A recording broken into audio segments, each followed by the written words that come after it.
Bueno, este fin de semana hubo un hecho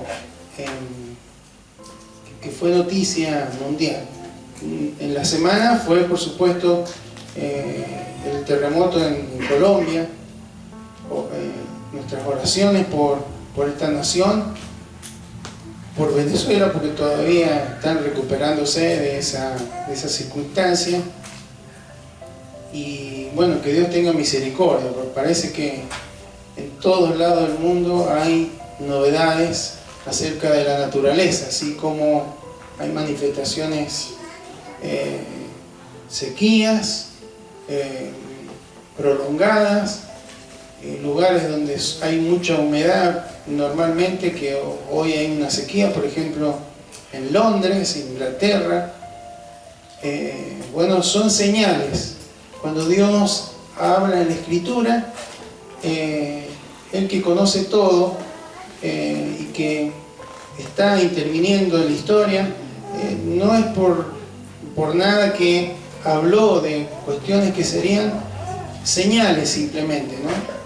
Que de alguna manera están tanto las de la naturaleza como las del comportamiento de la sociedad, hablan de que Cristo está pronto por venir.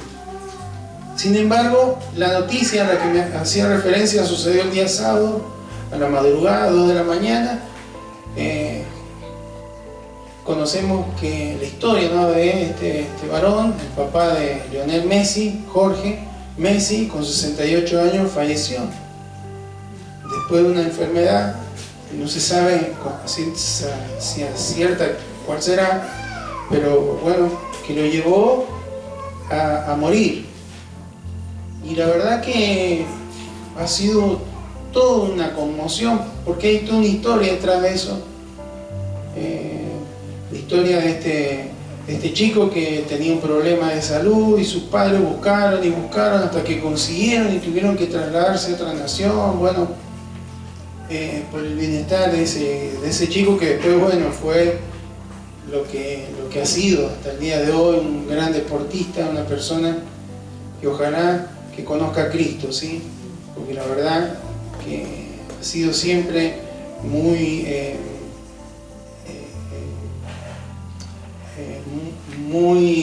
significativa su testimonio familiar, deportivo.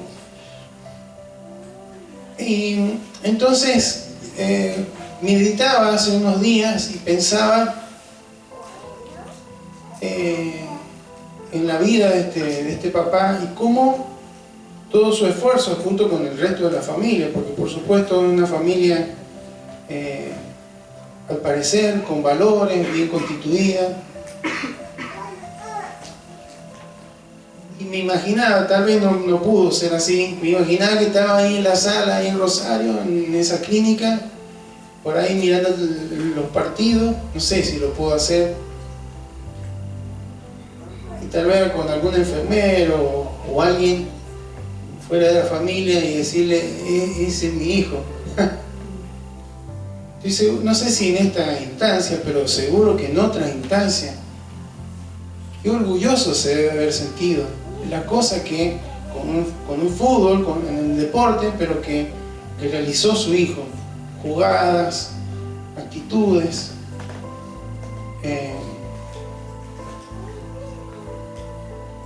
Parece ser que hay una fundación de Lionel Messi que dispuso donar una cierta cantidad, o sea, una forma permanente, generar una entrada para el tratamiento de la enfermedad como la que tuvo Lionel Messi, ¿sí? Esta dificultad de crecimiento. Pero ya estaba, a esta altura parece que ya en Rosario ya estaban, y le pidieron otra, que si pudiera conducir esos fondos a otra patología que es difícil, y lo han hecho así, sin darlo a conocer. Ahora ha surgido porque, bueno, por todo lo que ha pasado, pero Entonces yo pensaba en esto y pensaba en este padre diciendo, ese es mi hijo, ese es mi hijo. Cuando recibí un trofeo, ese es mi hijo, inflado, ¿sí? De orgullo, de la satisfacción de ver a un hijo triunfar. Y también de ahí pensaba en mi papá, ¿sí?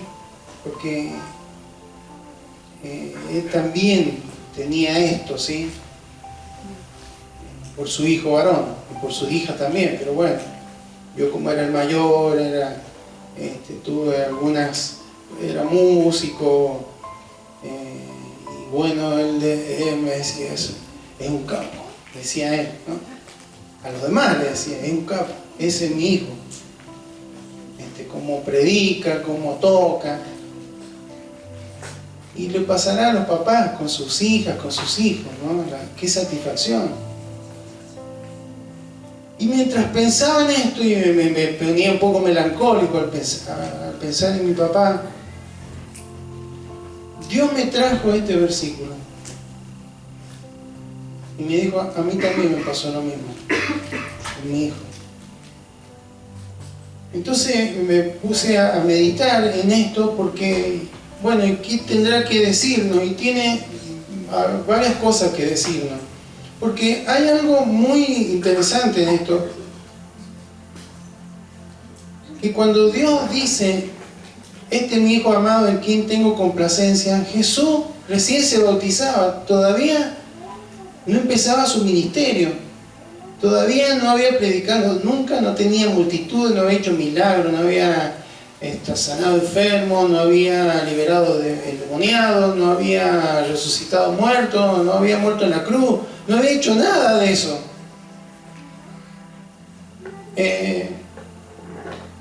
Pero la complacencia del Padre empezó antes de tener un ministerio público, su Hijo Jesucristo. Entonces eso me llamó a pensar, qué clase de hijos somos delante del Señor, o cómo nos verá el Señor a nosotros, porque podemos llegar a pensar que Dios puede decir algunas palabras como esta en algunos líderes, hombres o mujeres que se han destacado, que se destacan, que logran cosas que son notorias. Pero vemos a un Dios, hermanos, a un Padre que se complace primero en quiénes somos, antes de qué es lo que hacemos. ¿Está bien? Porque antes de hablar de la complacencia, el Padre habla de una relación. Este es mi hijo. ¿Eh? Entonces, hermanos, nuestra identidad delante de Dios, de que seamos hijos de Dios, no depende de lo que hayamos hecho o de lo que hagamos. Depende de que hayamos creído y recibido a Cristo, lo dice Juan 1:12, ¿no? Mas a todos los que le recibieron, los que creen en su nombre, les dio potestad de ser hijos de Dios. Entonces fijémonos en esto, que no hace falta esforzarnos por una aprobación de Dios para que Dios nos ame, porque Dios nos ama porque somos sus hijos. Aún sin haber hecho algo extraordinario o algo que se destaque. Amén. Esto es algo de lo que aprendemos. El Padre, nuestro Padre Celestial, se complace primero en quienes somos, antes de que lo que hagamos o lo que hayamos hecho.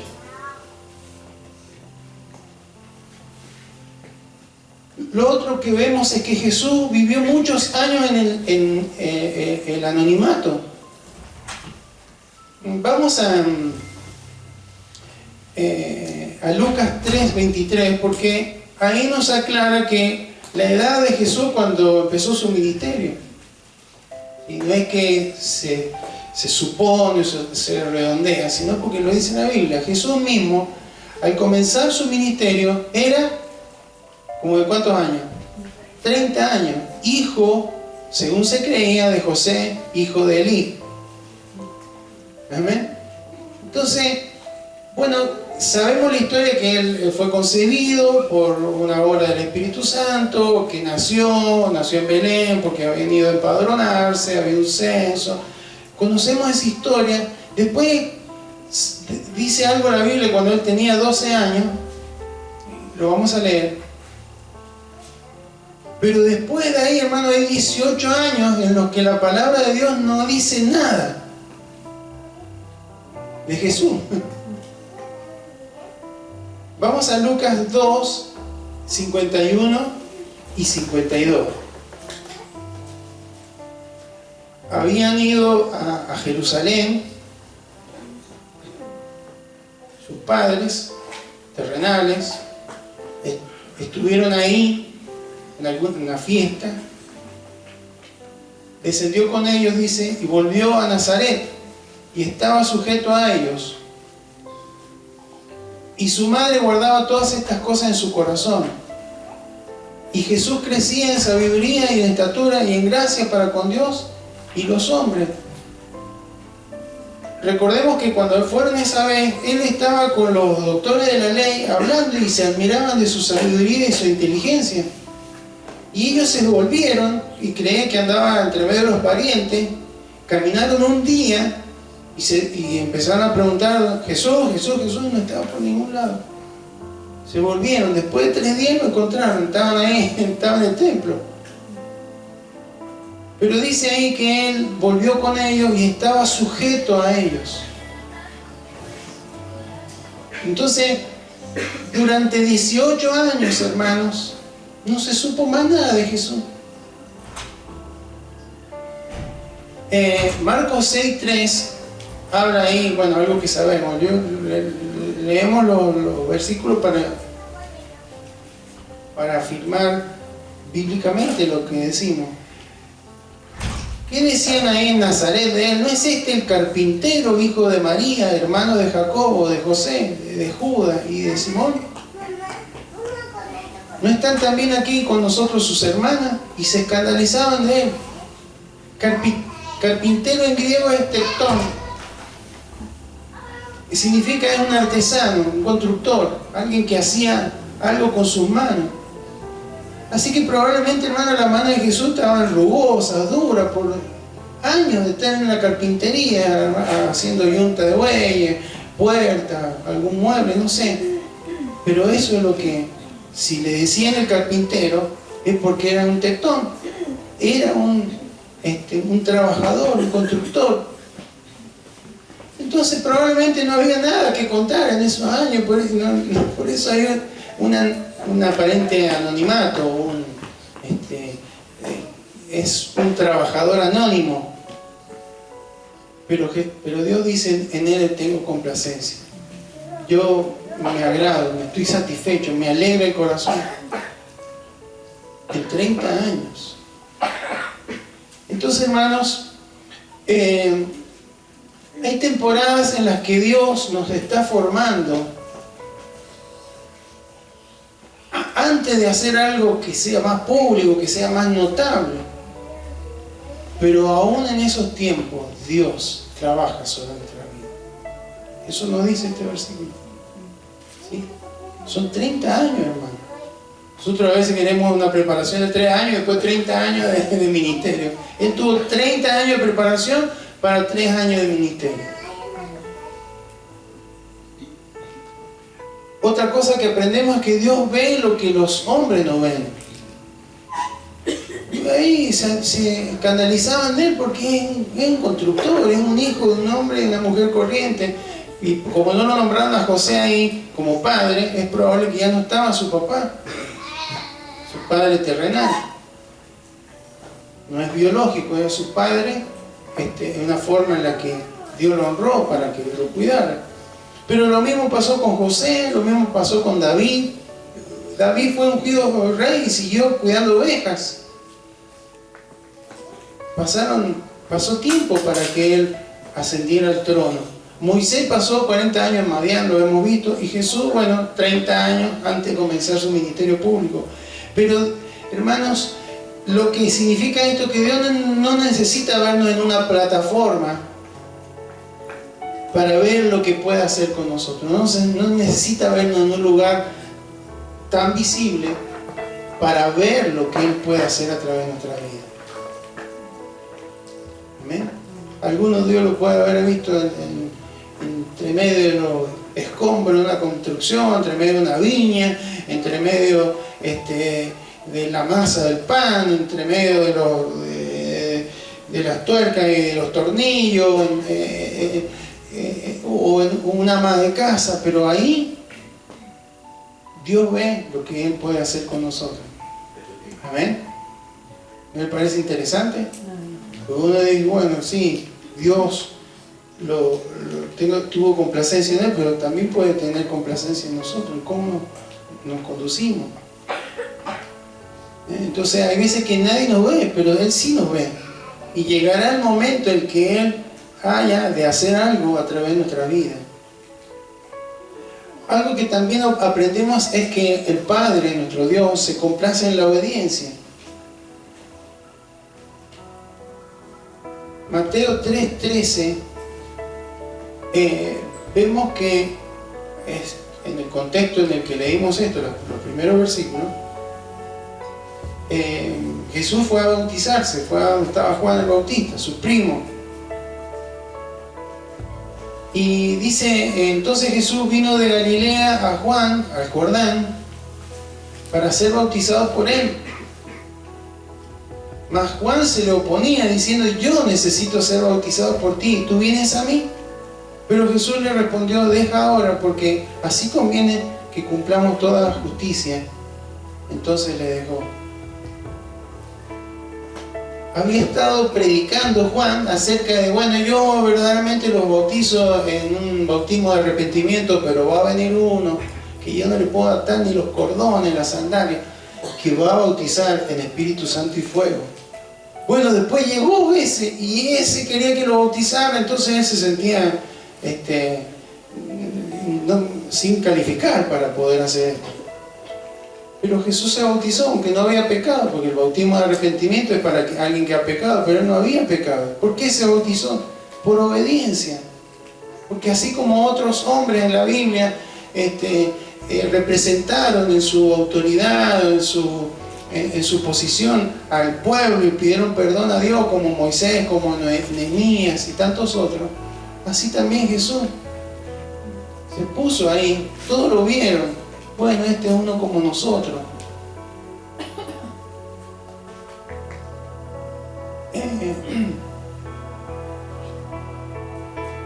Juan 8:29 dice, Evangelio de Juan, capítulo 8, versículo 29, porque el que me envió conmigo está. Hablando Jesús. Padre me envió, está conmigo. No me ha dejado solo el Padre. Porque yo hago siempre lo que Él le agrada. ¿Ves? En esos 30 años, hermano, Él estuvo haciendo en un lugar donde solo los vecinos lo conocían, lo que al Padre le agradaba.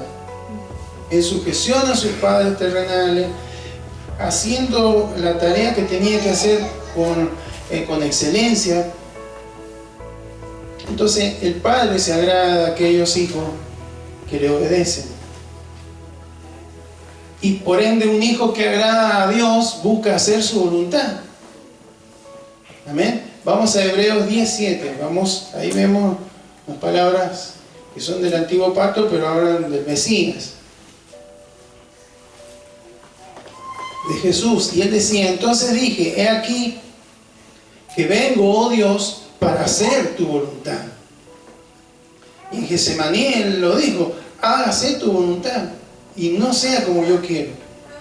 Entonces esto nos habla que justamente madurar en el Señor no es solamente saber más de Él, sino estar más dispuesto a hacer su voluntad en lo que Él quiere hacer a través de nuestra vida. Entonces eso le agrada a Dios.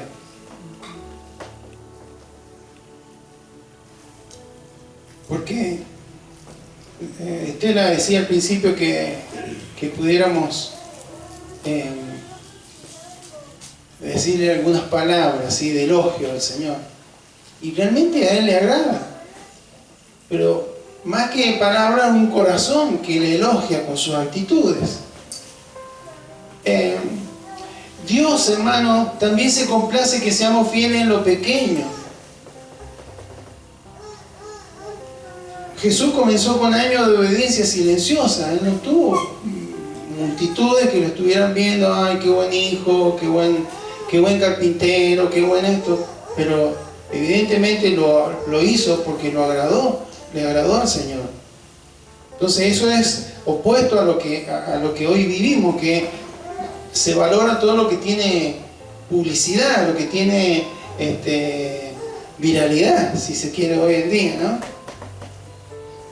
Bueno, aquí hubo anonimato durante mucho tiempo. Y no fue un tiempo que fue desperdiciado. Fue un tiempo en el que Jesús agradó al Padre.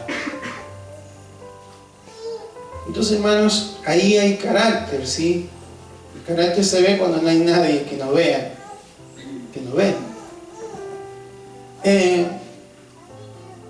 También vemos que Jesús, que agradaba al Padre, no necesitaba de los aplausos de la gente. Jesús nunca construyó su identidad en función de las multitudes. Porque si no, en vez de tener 12 discípulos, hubiera tenido más. Anoche hablamos de que Jesús dijo, ustedes van a hacer mayores cosas que nosotros. Y sí, hay maestros que han tenido más discípulos que Jesús. Hay hombres de Dios que han hecho cosas más notables que las que pudo hacer Jesús. Que han escrito libros, han levantado escuelas, han fundado iglesias, han viajado por las naciones, que Jesús no lo hizo. Pero Él nunca dependió de las multitudes. Miren lo que dice Juan 2:24. Evangelio de Juan 2:24 dice: pero Jesús mismo no se fiaba de ellos porque conocía a todos. Había algunos que lo seguían sinceramente porque le hacía bien las palabras que Él hablaba, otros lo seguían para ver alguna señal, otros lo seguían por los panes y los peces, otros lo seguían porque había una multitud que iba y bueno, yo voy. Sí, por seguir. Pero Él conocía la actitud de cada uno. Sabía que probablemente una gran cantidad de ellos le iban a dejar solo cuando estuviera un día en la cruz. Entonces Él dice, no se fiaba de ninguno de ellos. Lo aplaudieron, lo recibieron con palmas. ¿Cómo se imagina Jesús entrando a Jerusalén? Hinchado así, saludando como los reyes. No, hermano, yo me imagino que iría incómodo con todo ese recibimiento. Porque pocos días después, mucha de esa gente le decían, crucifíquenlo, crucifíquenlo. Juan 5:41, ahí cerquita, Evangelio de Juan 5:41 dice, gloria de los hombres no recibo. ¿Sí? Es decir, Él buscaba, hermanos, ser aprobado por Dios. Entonces esto es muy importante, hermano, que nosotros también, porque si queremos agradar al Señor y que Él se sienta complacencia con nosotros, debemos tener estos detalles, ¿sí? No estar pensando en la aprobación del hombre, sino ser aprobado por Él. Amén. Ser aprobado por Él. Y también, hermanos, un hijo que agrada al Padre se deja formar. En Hebreos capítulo 12, versículos 5 al 11, no lo vamos a leer, son varios versículos, pero habla de la disciplina. Y dice que Dios al que ama, disciplina. Y bueno, y reconoce, si bien la disciplina no es algo que nos guste mucho, pero es necesaria. Jesús habló en Juan 15:2, cuando está hablando de yo soy la vid, ustedes son los pámpanos.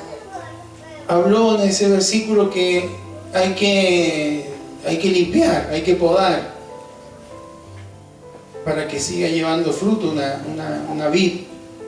Entonces, hay procesos que Dios permite en nuestras vidas justamente, hermanos, para que podamos agradarle a Él. Está formándonos para hacer con nuestras vidas lo que Él quiere hacer. Eso es lo que le pasó a Jesús. Estuvo ahí 30 años, prácticamente en el anonimato, y cuando inicia su ministerio, un ministerio corto de 3 años, pero cuánto le agradó al Padre, hermano, cuánto le agradó en esos 30 años y después los 3 años siguientes hasta que llegó a la cruz. Amén. Entonces, hermano, Jesús nos enseña que hay una vida antes de la plataforma. Plataforma para decir lugar visible, ¿sí? Lugar de liderazgo, lugar de renombre, lugar de importancia, entre comillas, porque en el cuerpo de Cristo todos son importantes. Amén. Entonces, dice Jesús, Dios nos dijo: este es mi hijo amado si tiene éxito, este es mi hijo amado si le va bien, este es mi hijo amado. No, este es mi hijo amado.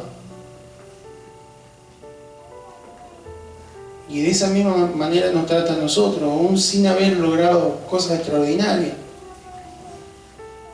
Si hay alguien que siente en esta noche o que escucha este mensaje que yo no he hecho nada importante o nada grande para el Señor,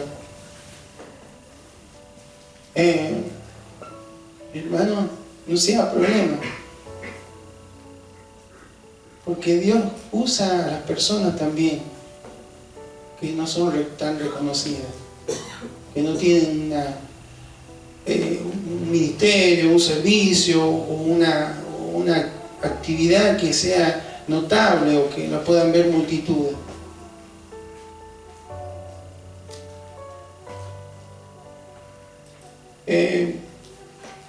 Para Dios, hermano, nuestra grandeza no comienza cuando los demás nos ven, sino cuando Él nos ve en lo secreto. ¿Sí? Como somos, en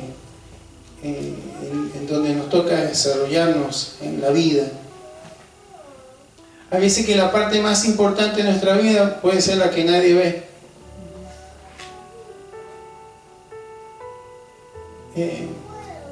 Como en el caso de Jesús. No debemos menospreciar, hermano, esos tiempos en los que nadie nos ve. Es que yo no hago nada importante, es que parece que lo que pueda hacer yo no es tan importante. Siempre recuerdo el testimonio que da nuestro hermano Elías acerca de una hermana de aquí, la tía de nuestra hermana Élida, que durante años venía a este lugar a orar en la madrugada. ¿Quién la veía? El pastor peregrino, la familia que vive acá, pero el resto seguramente no. Pero ¿saben quién más le veía? El Señor. Y cuán importante habrá sido en esas temporadas la oración de esta mujer y tantos otros, ¿no?, que lo hacen también. Entonces, hermanos, es importante porque esas temporadas son de preparación, son de formación, son de cumplimiento de propósitos de Dios. Porque si no, Dios hubiera dicho: bueno, lo mando a Jesús que ya con 30 años, que se dé a conocer, que aparezca de repente, bueno, ¿de dónde habrá venido? Nadie sabe. Pero no, hermano, el propósito de Dios fue que hiciera hombre desde niño en adelante y que pudiera de esa manera ponerse en el lugar de cada uno de nosotros y saber entender a un niño, entender a un adolescente, entender a un joven, entender a un adulto. Amén. No debemos confundir complacer a Dios con tratar de ganar su amor, porque nunca lo podríamos ganar. Él nos ama, hermano, porque Él es amor. Sí, un versículo poderoso, hermano, es Juan 3:16. ¿Sí? En algún momento vamos a ver todos los ismos, todos los las formas de pensamiento que el hombre ha diseñado, que se caen con un solo versículo. Porque, hermanos, obedecemos a Dios no para que Él nos ame, sino porque Él nos amó primero y porque Él se merece que nosotros le seamos gente obediente. ¿Amén? Amén. ¿Cómo podemos ser hijos? ¿Cuánto quieren complacer el corazón del Señor? Amén. Que amanezca, por ejemplo, mañana, no va a pasar, ¿no? Pero imagínense que suena el despertador, lo paramos y aparece una nube ahí en la habitación y se escucha una voz: este es mi hijo, este es mi hijo, estoy complacido. Yo me pondría a llorar, no pararía. Pero qué importante que sea una realidad, porque si nosotros queremos ser como Jesús, hermano, Él fue así, entonces Él es nuestro ejemplo. Ese versículo tiene mucho para decirnos. Entonces, ¿cómo algunas características? Conocer nuestra identidad. Somos hijos de Dios por lo que Cristo hizo por nosotros. Amén. Por la gracia. Debemos ser hijos obedientes. La pregunta es: ¿qué quiere mi Padre? Yo creo que eso es lo que hacía Jesús, lo dice: yo hago la voluntad. ¿Qué querés, Señor? Papá, ¿hoy a dónde voy? Me quedo en Galilea, voy a Capernaum, bajo hasta Jerusalén, o subo hasta Jerusalén, porque está en altura. Bueno, así es. Ser un hijo fiel en el anonimato, ¿sí? No importa si no somos visibles en lo que hacemos, pero Él lo ve, Dios lo ve. Porque durante 30, o gran parte de esos 30 años, estuvo en una carpintería. ¿Qué puede hacer ahí más que trabajar? Y sí, puede conversar, puede hacer las cosas bien, puede aprovechar el tiempo, hay un montón de ítems que implican agradar a Dios, aún en eso. Un hijo que complace al Señor es un hijo que le ama a Dios. Un hijo que persevera, que no abandona aunque no vea resultados inmediatos, ¿sí? Que persevera. Entonces, para terminar, hay una pregunta que deberíamos siempre hacernos, permanentemente. ¿Esto agrada a mi Padre? Porque si queremos que Él se complazca, tenemos que pensar: ¿esto agrada a mi Padre? Cuando uno va creciendo, los que somos hijos, captamos cuáles son las cosas que le agradan al papá, a la mamá. Y cuando hacemos algo para agradarle, no porque nos mandaron, no porque nos insistieron, no porque sé que le agrada que estudie, sé que le agrada que aproveche el tiempo, sé que le agrada que ayude en las tareas, sé que le agrada esto, y lo hacemos, hermano, eso llena el corazón de un papá, de una mamá. También así funciona con el Señor. Entonces, cuando nadie me ve, ¿cuál es la pregunta? Esto que voy a hacer, que voy a decir, que voy a pensar, ¿le agrada a mi Padre? Cuando tengo alguna posibilidad de ejercer autoridad, esto lo voy a hacer de manera que le agrada al Padre. Cuando tengo que tomar una decisión, cuando tengo que servir, cuando tengo que elegir entre mi voluntad y la de Él, la pregunta: ¿esto agradará al Padre? Cuando, hermanos, aprendemos a responder con la guía del Espíritu Santo en función de lo que le agrada al Señor, aunque no veamos la nube, aunque no veamos una paloma, ahora está en nuestro corazón, el Espíritu Santo va a haber, hermanos, una convicción, algo tan bello en nuestro corazón de sentir que el Padre se está complaciendo en nosotros. Amén. Y ojalá que en este tiempo, hermanos, podamos complacer a nuestro... Se puede. Empezamos con el ejemplo de un futbolista, de un deportista, que seguramente ha complacido el corazón de su Padre. No solamente por el éxito que ha tenido, sino por cómo lo ha obtenido. Con sacrificio, por una entrega, con pasión, con respeto, con honor.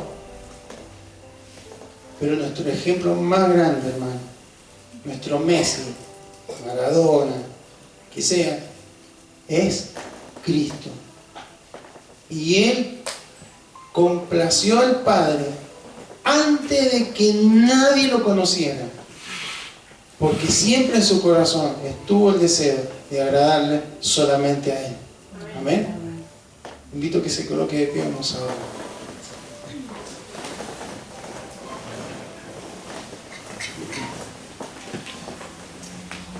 Bendito Señor, en esta tarde te damos gracias porque hemos podido meditar en este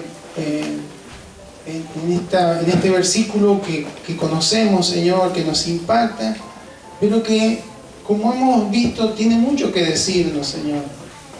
Tiene mucho que decirnos. Porque a veces, Señor, nuestros pensamientos nos llevan a pensar que solamente haciendo cosas extraordinarias, notables, pudiéramos agradarte, Señor. Pero, Señor, estas palabras que tú le expresaste a Jesucristo implican que en lo cotidiano podemos complacerte. Podemos complacerte al vernos estudiar, al vernos preparar una materia, desarrollar una carrera y hacerlo con responsabilidad, aprovechando el tiempo, aprovechando los recursos. Podemos agradarte en las tareas cotidianas, en el trabajo, en cómo hacemos lo que hacemos, en cómo nos desenvolvemos como un empleado, como un jefe. En eso te podemos agradar. Te podemos agradar como esposos, tomando la responsabilidad que nos corresponde en la familia, estando bien sujeto a la autoridad de Cristo, para que luego el orden de autoridad siga funcionando. Pueden agradarte las hermanas, las esposas, como mamás, los chicos en el colegio, en cómo se comportan, en cómo se dirigen a los adultos, porque si hay algo que dice la palabra es que Jesús se sujetaba a los padres. Y si estaba con gente mayor que le escuchaba era porque era respetuoso, Señor. Entonces aún los niños, los adolescentes, los jóvenes, debemos aprender que podemos, en el anonimato de una función o de una actividad espiritual pública, en eso también te podemos complacer, Señor. Entonces ahí nos damos cuenta que realmente no debemos menospreciar esos tiempos, que no debemos estar enfocados solamente en las cuestiones relacionadas al entorno eclesiástico, Señor, sino que tú puedes complacerte con nuestras decisiones, con nuestras prioridades, con nuestras formas de servirte, nuestra forma de conducirnos, Señor, en la vida, de cumplir, Señor, con nuestras responsabilidades, de ser excelente en lo que hacemos, Señor. Y preguntarnos siempre, ¿esto agradará a mi Padre Celestial? Tú nos has dado, Señor, la libertad. No nos has dado un espíritu de esclavitud, sino que nos has llevado a una situación de poder conducirnos, dirigirnos ante ti como Padre genuino. Abba, Padre. La palabra en griego y la palabra en arameo. Palabra que solamente los hijos verdaderos podían expresar a un Padre, Señor. Nosotros lo podemos hacer. Y por eso, Señor, tú a través de esta palabra nos enseñas que podemos agradarte, Señor. Y que ese agradarte no pasa simplemente por lo que hacemos o por lo que queremos hacer para agradarte, sino por lo que somos. Y cuando entendemos que somos tus hijos y nos conducimos en la vida como hijos tuyos, Señor, en lo cotidiano, en lo que no se ve, eso puede significar, Señor, una complacencia para tu corazón, un agrado, una felicidad, una alegría. Y realmente, Señor, queremos en este tiempo alegrar tu corazón. Alegrar tu corazón con lo que oímos, con lo que vemos, con lo que hacemos, con lo que decidimos, con todo, Señor, agradarte a ti, Señor. Por eso en esta hora anhelaríamos, Señor, anhelamos con todo nuestro corazón poder tener esa posibilidad de percibir en nuestros corazones tu complacencia, Señor. Debe haber sido un momento sublime en ese instante cuando Jesús estaba en el Jordán y descendió el Espíritu Santo en forma de paloma, y esa nube ahí, desde esa nube del cielo se escuchó esa voz que decía: este es mi Hijo amado en quien tengo complacencia. Anhelamos, Señor, complacer tu corazón con nuestra alabanza, con nuestra adoración, con nuestro servicio, con nuestras actitudes, con nuestros pensamientos, agradarte a ti, Señor. No queremos buscar el aplauso de las personas, Señor. No queremos buscar la gloria del hombre, Señor. Queremos ser aprobados por ti, Señor. Queremos complacer tu corazón. Gracias, Señor. Gracias, Señor. Te bendecimos, Señor. Te bendecimos, Señor, en esta hora. Te bendecimos, Señor.